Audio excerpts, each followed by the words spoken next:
Bonjour monsieur, Bonjour. Josette Simon, je suis infirmière. Le médecin vient de vous voir et vous a prescrit une prise de sang Oui. pour différentes analyses. Est-ce que c'est un soin que vous connaissez déjà? Oui, oui, tout à fait, oui. Oui. Vous appréhendez pas trop? Non, non. D'accord. Eh bien, je vais aller préparer le matériel et puis je reviens de suite vous voir pour effectuer ce soin. D'accord.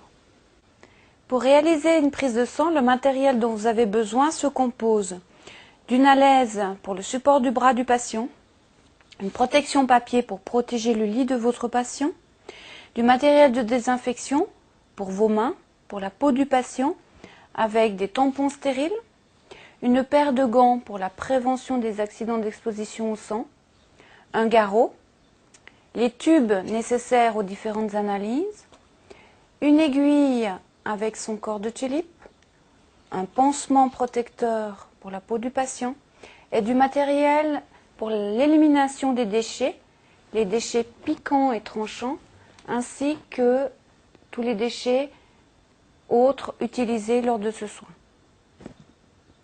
Je vais réaliser votre prise de sang, monsieur. Aujourd'hui, j'ai un étudiant qui travaille avec moi. Et si vous êtes d'accord, il va observer le soin. Oui, oui, d'accord. Merci beaucoup. Donc, une des choses qui est très importante que tu dois vérifier, c'est le confort du patient. Est-ce que ça va pour vous allonger? C'est très bien. Et tu dois être aussi sensible à ton confort, c'est-à-dire utiliser une chaise ou un tabouret pour être à la hauteur du bras du patient que tu vas piquer. Première des choses, se désinfecter les mains à la chlorhexidine.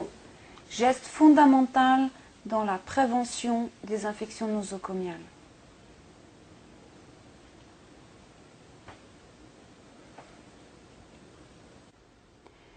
Monsieur, je vais regarder l'état de vos veines pour choisir la plus saillante pour cette prise de sang.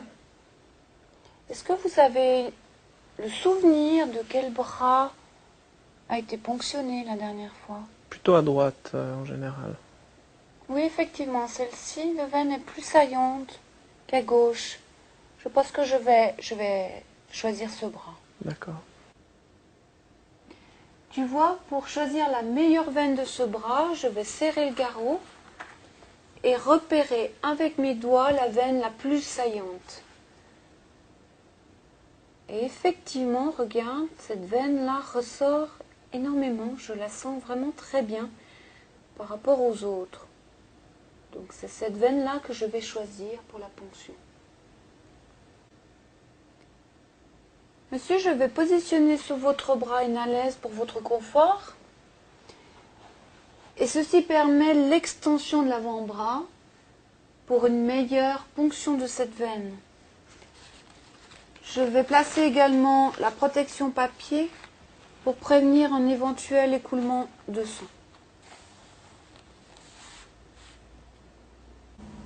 À ce stade du soin, il est obligatoire de porter des gants puisque nous sommes en contact direct avec du sang. Ça va toujours, monsieur? Bien, merci.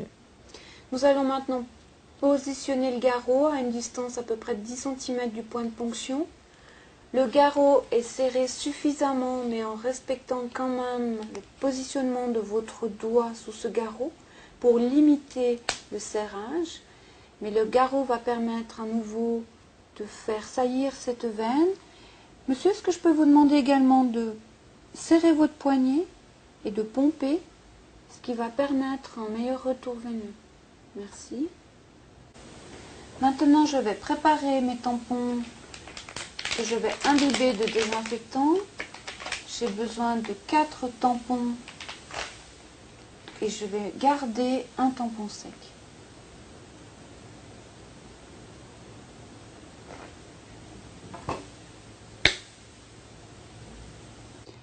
Nous continuons par la désinfection de la peau. Ce qui est très important, c'est que tu commences par le centre, par le point de ponction, et par des mouvements circulaires, tu vas aller vers l'extérieur. Tu ne fais qu'un seul passage par tampon, comme ceci, et chaque tampon est jeté dans la poubelle.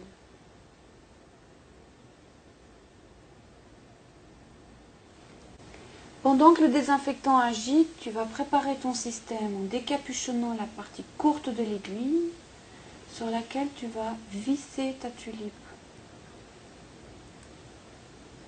Ton système est maintenant prêt.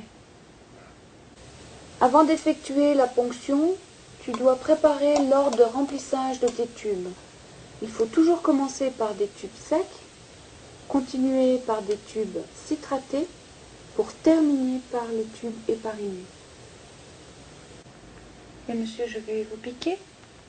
Donc lorsque tu vas piquer, tu maintiens bien la peau en dessous du point de ponction. Tu inclines ton aiguille avec un angle d'environ 30 degrés et tu piques. Tu maintiens ensuite ton corps de vacutaire. Tu as tes tubes à proximité et tu vas introduire les tubes dans le corps de tulipe en faisant très attention de ne pas créer un va-et-vient au niveau de l'aiguille. Tu enfonces le tube qui se remplit grâce au vide qu'il y a à l'intérieur. Lorsque le tube est plein, tu vas le retirer toujours en maintenant une certaine pression sur ce corps de vacutaire pour éviter à nouveau le va-et-vient de l'aiguille. Tu bascules ton tube, tu prends le suivant. Même système, tu retiens ton système, tu enfonces le tube qui se remplit